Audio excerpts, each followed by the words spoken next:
বাঙালিরা বাসন্তী পোলাও ভালোবাসে না এরকম ভাবাই যায় না। কিভাবে খুব সহজে পারফেক্টভাবে বাসন্তী পোলাও বাড়িতেই তৈরি করে নেওয়া যায় তারই একটি সহজ রেসিপি নিয়ে আমি হাজির হয়েছি। নমস্কার বন্ধুরা, আমি ঝিনুকের রান্নাঘরে আপনাদের সবাইকে স্বাগত। আমার আজকের রেসিপি ঝরঝরে বাসন্তী পোলাও। তো চলুন বন্ধুরা, এই বাসন্তী পোলাওয়ের সহজ রেসিপিটা শুরু করা যাক। বাসন্তী পোলাও বানাবার জন্য সবার প্রথমে আমি একটি পাত্র নিয়েছি, আর লাগছে আমাদের গোবিন্দভোগ চাল। এখন একটা কাপ মেপে আমি নিয়ে নিচ্ছি 1 কাপ পরিমাণে গোবিন্দভোগ চাল, ওজনে 250 গ্রাম। এবারে অল্প অল্প করে জল দিয়ে খুব ভালো করে হালকা হাতে ধুয়ে নিতে হবে। খুব বেশি প্রেস করে এটা ধোবেন না, হালকা হাতে 2-3 বার জল পাল্টে পাল্টে ধুয়ে নিলেই একদমই পরিষ্কার হয়ে যাবে। যখন দেখবেন এরকম একদম পরিষ্কার হয়ে গেছে, তখন বাসন্তী পোলাওটাকে শুকনো করে নিতে হবে। তার জন্য আমি কিচেন স্ল্যাবের উপরে পেতে দিয়েছি একটি নিউজ পেপার। এবারে নিউজ পেপারের উপরে দিয়ে দিচ্ছি আগে থেকে ভিজিয়ে রাখা চাল। এখন এই চালটা খুব ভালো করে হাত দিয়ে মেলে নিয়ে 80% পর্যন্ত শুকনো হওয়া পর্যন্ত রেখে দিতে হবে। অপরদিকে চালটা যতক্ষণ শুকনো হচ্ছে আমি একটি পেস্ট বানিয়ে নিচ্ছি। তার জন্য একটি বাটির মধ্যে আমি নিয়েছি 2 ইঞ্চি আদার টুকরো আর বেশ কিছুটা কাঁচা লঙ্কা। এটা একটা পেস্ট বানিয়ে নিচ্ছি। অপরদিকে যে চালটা আমি শুকনো করতে দিয়েছিলাম সেটা কিন্তু 80% পর্যন্ত শুকনো হয়ে গেছে। এখন এই চালটাকে উঠিয়ে নিয়ে আমি একটি পাত্রের মধ্যে ঢেলে নিচ্ছি। এবারে চালটা ঘি দিয়ে মাখিয়ে নিতে হবে।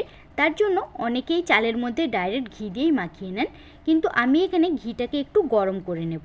তার জন্য ওভেনের মধ্যে একটি হাতা বসিয়ে দিয়ে তার মধ্যে দিয়ে দিচ্ছি 2 চামচ পরিমাণে ঘি। এবারে ঘিটা খুব ভালো করে মেল্ট হয়ে গেলে তাকে নামিয়ে নিয়ে হালকা ঠান্ডা করে নিতে হবে।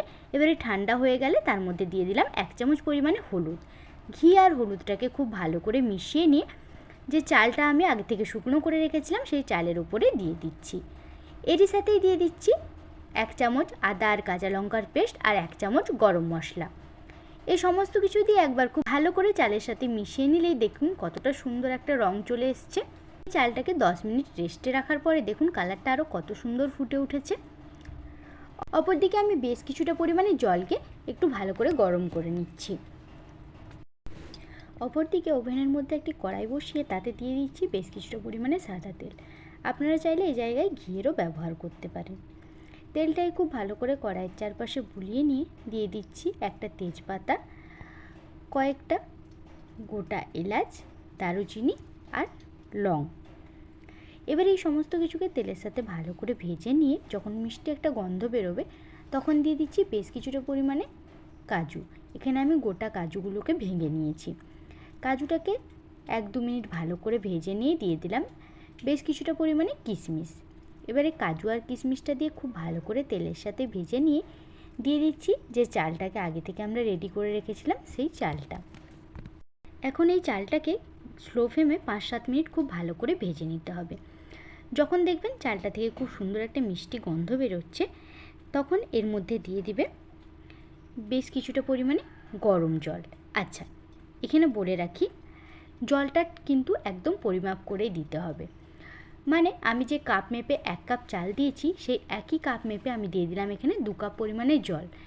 যে পরিমাণ আপনারা চাল ব্যবহার করবেন তার ডবল এখানে জল দিতে হবে। এবারে জলটা দিয়ে খুব ভালো করে মিশিয়ে নিয়ে দিয়ে দিচ্ছি স্বাদ মতন লবণ আর কয়েকটা কাঁচা লঙ্কা এভাবে ফাটিয়ে নিয়ে।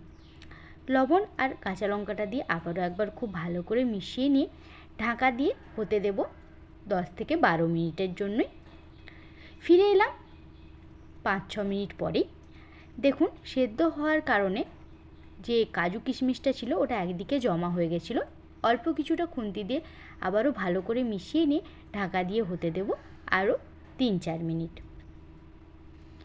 দেখুন 3 মিনিট পরে ফিরে এসেছি। জলটা অনেকটাই মজে গেছে আর চালটাও ভালো সেদ্ধ হয়ে এসছে।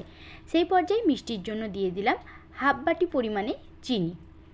এবারে চিনিটা দিয়ে খুব ভালো করে একবার মিশিয়ে দিচ্ছি। চিনিটা আগে ব্যবহার করলে চালটা কিন্তু সেদ্ধ হতে একটু অসুবিধে হতো, তাই চিনিটা মোটামুটি 90% চালটা সেদ্ধ হওয়ার পর চিনিটা দিলেই ভালো।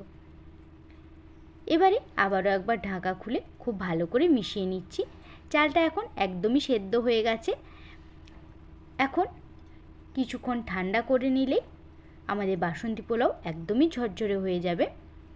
আর জলটাও একদম শুকনো হয়ে যাবে। বাসন্তী পোলাও প্রথমে কিন্তু ভিজেই থাকে, যত ঠান্ডা হবে ততই কিন্তু ঝরঝরে হয়ে যাবে। মেজারমেন্ট ঠিক রেখে যদি আপনারা বাসন্তী পোলাও তৈরি করেন, সেক্ষেত্রে কিন্তু এরকম ঝরঝরে বাসন্তী পোলাও খুব সহজেই বাড়িতে বানিয়ে নিতে পারবেন। আর এই বাসন্তী পোলাও বানানো কোনো ঝামেলারই নয়। দেখুন কতটা ঝরঝরে হয়ে এসছে, এরপরে আরও যতটা ঠান্ডা হবে আরও কিন্তু খুব সুন্দর ঝরঝরে হয়ে যাবে। আমার আজকের এই বাসন্তী পোলাওয়ের রেসিপিটা আপনাদের কেমন লাগলো কমেন্টে জানাতে একদমই ভুলবেন না। আর যদি আমার এই রেসিপি আপনাদের ভালো লেগে থাকে, আমার চ্যানেলটাকে সাবস্ক্রাইব করার অনুরোধ রইল। আর পাশে থাকা বেল আইকনটিতে ক্লিক করবেন, যাতে আমি যখন নতুন কোনো ভিডিও দিব নোটিফিকেশান সবার আগে আপনাদের ফোনেই যায়। সবাই ভালো থাকবেন, সুস্থ থাকবেন। ফিরে আসছি অন্য কোনো রেসিপি নিয়ে, ততক্ষণের জন্য সবাইকে অনেক অনেক ধন্যবাদ।